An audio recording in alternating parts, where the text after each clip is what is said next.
Bonjour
Bernadette.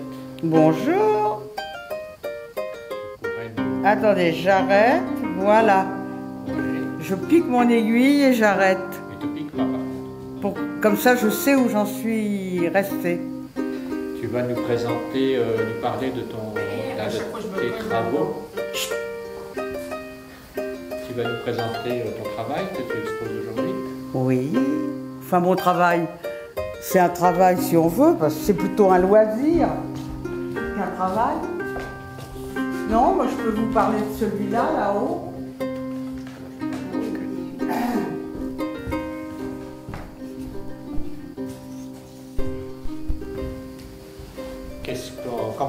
Comment on le présenterait, ce genre de travail? On est dans le patchwork, c'est ça? Il y a deux formes. Le tour, c'est des motifs traditionnels d'étoiles, ce qui entoure le tableau central. Quand j'ai fait ces étoiles, je me suis dit, comment je vais les disposer? Donc plutôt que de les faire comme ma copine qui les a assemblés d'une certaine manière, là-bas, à droite, moi je me suis dit, je vais en faire le tour, je vais chercher un panneau central et mettre mes étoiles autour. Et étoiles, tout de suite j'ai pensé à la nuit étoilée de Van Gogh. Et bien sûr, bon, pour reproduire la nuit étoilée de Van Gogh en patchwork, c'est très compliqué. Donc, sur Internet, j'ai trouvé la nuit étoilée stylisée. Et comme ça, j'ai pu utiliser le dessin en prenant du tissu pour faire les différents motifs. Donc, si on s'approche, donc on retrouve le village en bas, avec les petites maisons, les collines verdoyantes, le soleil qui se couche, donc forme un halo orangé, rose, au-dessus des collines. Et puis après, alors un peu plus tard dans la nuit, les étoiles apparaissent, là on voit la Voie lactée, et puis le soleil, bon c'est pas réaliste du tout, hein, mais le soleil est présent à droite, et donc tout ça c'est fait, donc c'est un tissu qui est collé sur un fond, et après qui est rebrodé pour qu'il tienne dans le temps. Parce que bon, coller la colle, on ne sait pas combien de temps ça peut durer.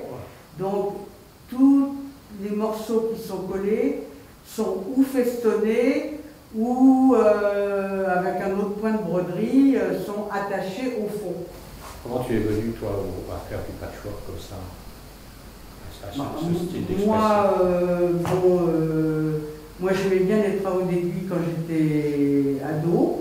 J'avais une grand-mère brodeuse et donc elle m'a appris à broder. Bon, j'en ai fait quelques temps, puis après, quand je suis rentrée dans la vie du travail, vraiment. J'ai laissé tomber. Et puis, au moment où je suis venue ici, au moment de ma retraite, grâce justement à Annette, que j'ai rencontrée dans les rues de Sarlat, et qui sortait, ou qui rentrait, je ne sais plus, de l'atelier de patchwork, je me suis dit, ah ben tiens, oui, après tout, elle me parle de ce qu'elle fait, ah ben j'aimerais bien faire quelque chose avec du fil, des aiguilles, du tissu, ça me plaît. Et on a décidé de continuer à faire du patchwork ensemble, et donc on se retrouve une fois par semaine, chez l'une, chez l'autre, à tour de rôle, et on fait des choses totalement différentes, on fait des choses pas du tout dans le même temps. Il y en a qui mettent 3 mois, 4 mois, il y en a qui mettent 1 an, 2 ans pour faire chacun va à son rythme, et on fait des choses en effet tout à fait différentes. Est-ce que le terme de patchwork déjà s'est adapté? Oui, si on peut dire que c'est du patchwork, sauf que c'est des techniques différentes. Voilà. Donc il y a le patchwork au départ, c'est des morceaux de tissu, des petites pièces de tissu assemblées pour former des motifs. Alors on assemble des petits morceaux pour faire des carrés, après on assemble les carrés ensemble, enfin, pour faire une mosaïque. Mais il y a d'autres techniques. En tout cas, il y a l'appliqué, qui est une autre technique. On colle sur un fond les pièces et on les festonne, ou on fait un petit point autour pour les maintenir sur le tissu. Donc à plat, la pièce est collée à plat sur le fond et festonnée. Il y en a aussi qui collent la pièce sur le tissu en faisant un retour tout autour de la pièce. Voilà. En fait, ça a commencé, je crois, comme ça. Oui, chacun ou chacune a appliqué un peu la méthode à ce qu'il souhaitait faire. Oui. Puis bon, il y a des techniques nouvelles, il y a des fournitures nouvelles aussi qui permettent aussi de faire autre chose que ce qui était au démarrage. Donc ces dessins avec des petites pièces. Alors quelque part, avec un peu d'humour, on pourrait dire que c'est dans l'air du temps, parce que quelque part, il y a la notion de recyclage, enfin, de réutilisation. Oui, mais c'était le démarrage du patchwork. Par exemple, les Quakers aux États-Unis, elles devaient, quand elles se mariaient, faire 8 patchwork, donc c'était 8 couvertures, mais elles les faisaient avec n'importe quel tissu. Ce qu'elles avaient sous la main. Les tissus qu'elles avaient sous la main. Ça pouvait être des anciens torchons, ça pouvait être des anciennes pèlerines de militaires, ça pouvait être... et elles coupaient les petites pièces, elles les assemblaient, elles mettaient un molleton à l'intérieur, ou de la laine à l'intérieur, elles surpiquaient le tout, et ça faisait des couvertures. Et au démarrage, c'était du recyclage. Il y a une double notion donc, écologique, on va dire, de recyclage, et la notion d'embellir, de donner donc, des œuvres d'art ou des œuvres artisanales ou des œuvres d'art aujourd'hui. Mais je pense que ça s'est fait beaucoup plus tard. En effet, dans les patchwork modernes, c'est vraiment il y a vraiment des créations magnifiques, hein, et qui n'ont plus rien à voir avec le patchwork du début, mais maintenant c'est complètement devenu autre chose, le patchwork. Enfin, ça peut continuer dans la tradition du patchwork avec les blocs originaux, mais on peut faire... ça a pris une nouvelle orientation, quoi. Oui. Alors, par exemple, ce qu'on voit derrière toi, on a nettement une dimension artistique. Là, on a un tableau. Oui. Donc là, c'est des carrés ou des rectangles ou assemblés, mais après, tout le décor qui est au-dessus, c'est de l'appliquer, rebroder. Et là, par exemple, l'arbre, là, il est fait avec je ne sais plus combien de feuilles. Le tissu qui a été choisi comportait des motifs de feuilles.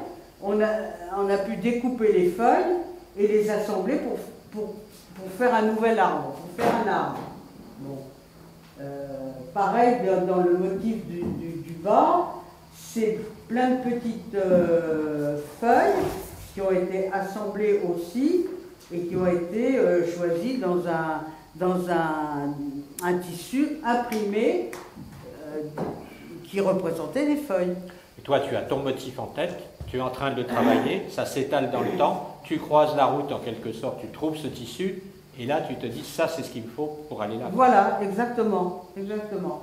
Là, de toute façon, le modèle existait, mais moi, par exemple, puisque c'est moi qui ai fait ce patch-là, je l'ai modifié en fonction des tissus que je trouvais dans les boutiques et qui me donnaient l'idée de faire autre chose.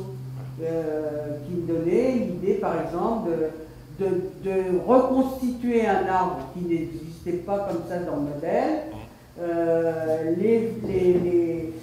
Les espèces de fleurs qui sont derrière l'arbre, c'est pareil, c'est un tissu que j'ai trouvé et je me suis dit, tiens, ben pourquoi pas l'intégrer là-dedans. Le fond, ben, j'ai trouvé un tissu qui ressemblait un peu à un mur construit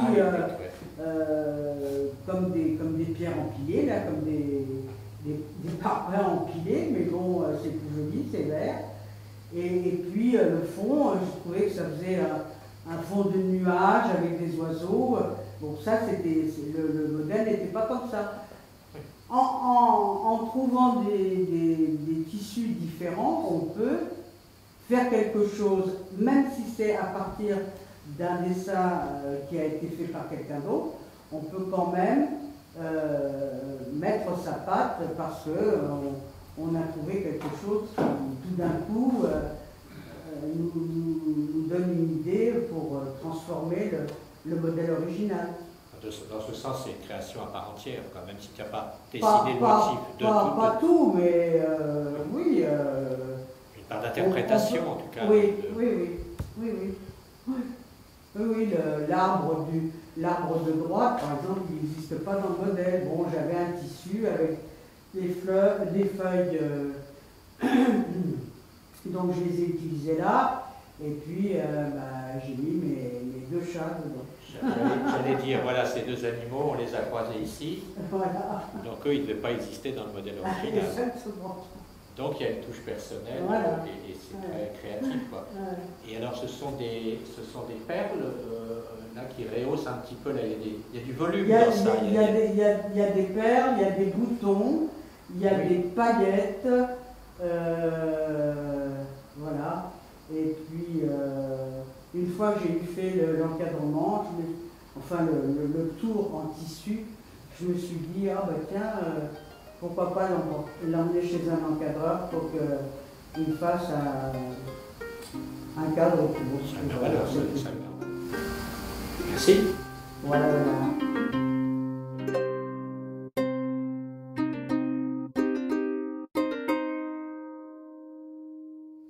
Annette, bonjour. Bonjour. Est-ce que vous utilisez, vous, la même technique, la même méthode que Bernadette? Plusieurs techniques. Là, ce sont de l'appliquer retourné. Les deux. Appliquer retourné, appliquer coller. Les deux, il y a les deux. Là-bas, c'est complètement différent. C'est avec son papier, mais c'est des petits carrés de 2 sur 2 que vous assemblez. Mais c'est moi, je fais surtout de l'appliquer et exceptionnellement là-bas. C'était comme un essai de vous voilà. enseigner à cette technique-là. Voilà. Et là aussi, c'est appliquer. Vous avez du tissu, découpez la forme que vous voulez avoir avec la demi-centimètre de chaque côté que vous rentrez et vous couser pour la vie. Ça veut dire que vous dessinez tout Je dessine l'ensemble rien de du la tout. composition? Moi, je suis une ouvrière, c'est-à-dire que je prends le modèle, Ouais. je ne suis pas motiveuse, du tout. J'ai acheté le patron, donc je découpe. Là, c'est en feutrine, c'est la feutrine. Là, c'est le tissu.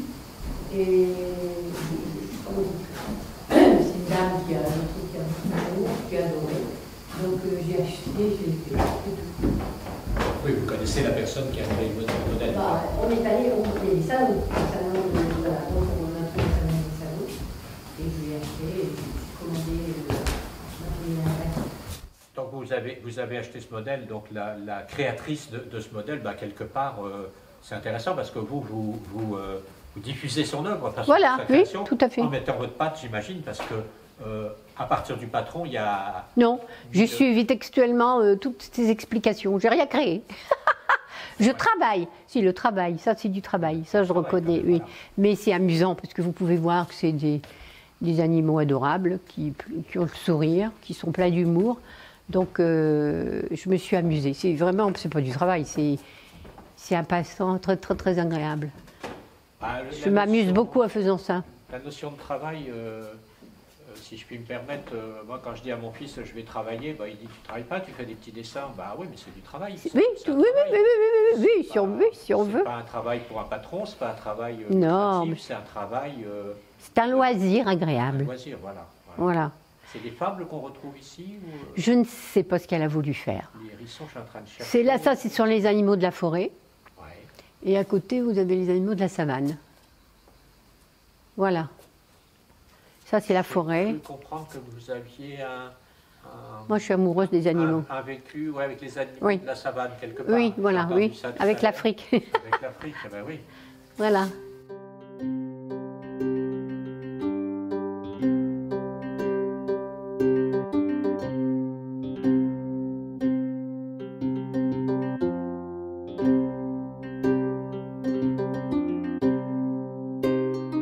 Voilà, ce sont des carrés de 2 cm sur 2 cm.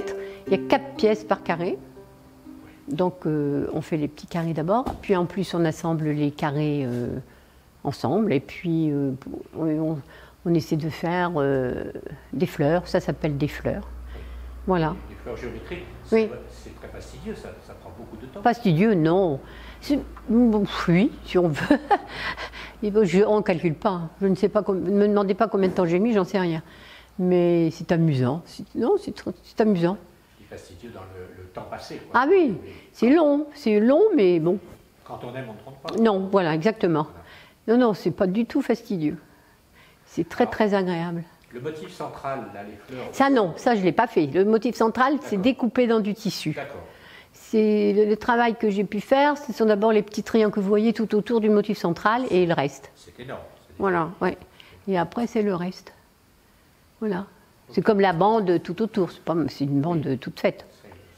Oui, alors, il y a une harmonie à trouver quand même de toutes ces couleurs, tout ça est cohérent. Quoi. Voilà, il fallait voir où on mettait les couleurs, la disposition des différentes couleurs. Il faut avoir un sens esthétique Voilà. d'harmonie. Un petit peu. Oui. C'est des couleurs d'automne, c'est joli, c'est fan, c'est un peu... Moi j'aime beaucoup. Oui, c'est plaisant comme Voilà. comme palette. Voilà, Merci. après il y a le même... Celui-là. C'est le même que celui de Bernadette. Hein. C'est la même technique là. C'est ça Non, Non. celui-là. Ouais, c'est la même technique qu'elle a employée là. Que là, c'est pareil, c'est la même chose. C'est toujours le même principe, vous découpez vos pièces et vous les rentrez, vous faites un petit dépassement de 5 cm, de 5 mm et vous les rentrez et vous cousez, c'est tout. C'est pas collé, ça j'ai pas... Ouais, t'as vu, On ne colle, enfin, Oui. personnellement je ne colle que quand c'est vraiment très très fin, où là on a de la difficulté à faire les pointes ou des trucs comme ça. Mais quand c'est très très fin, je colle. Ça c'est pas collé, non. Ça c'est cousu. Tout est cousu là. Il n'y a rien de collé. Oh non, c'est pas très compliqué. Merci. C'est un passe-temps très très agréable.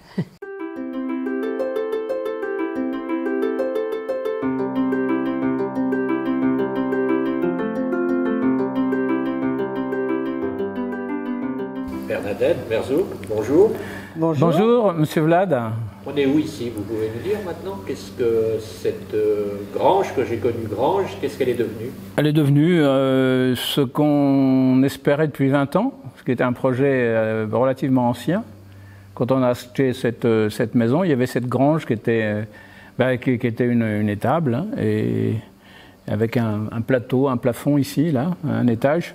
Et on a décidé de suivre l'idée initiale qui était d'en faire une petite salle de spectacle qu'on a nommée la Scénette.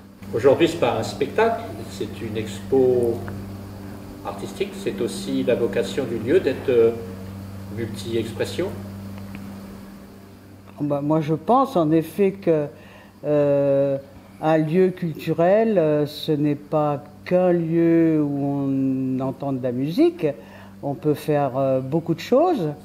Donc, moi, je fais du patchwork avec 5 autres amis et on s'est dit, tiens, pourquoi pas commencer par une exposition de patchwork.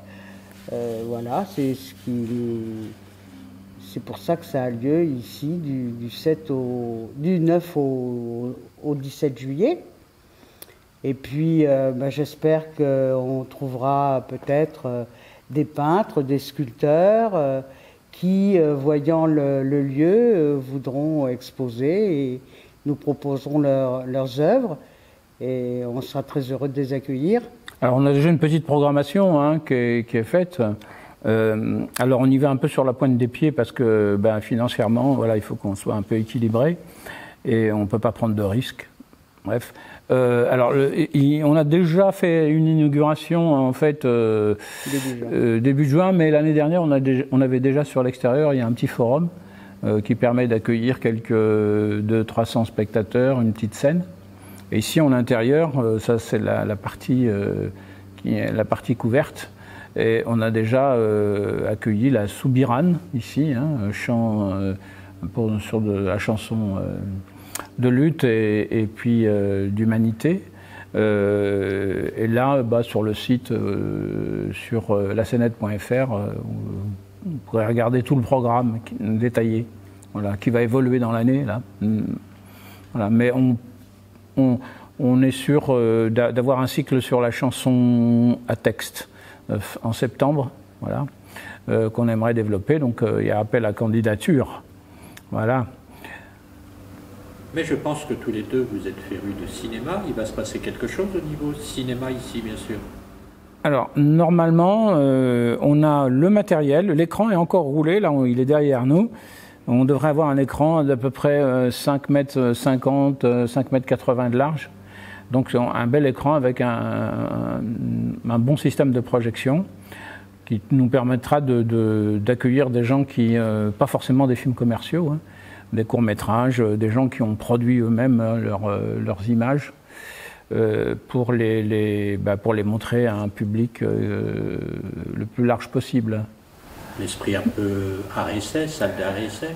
Alors, ça sera, ouais, automatiquement, hein, art-essai, on ne va pas dire recherche, mais c'est plutôt un lieu d'accueil pour que les gens puissent montrer leurs travaux.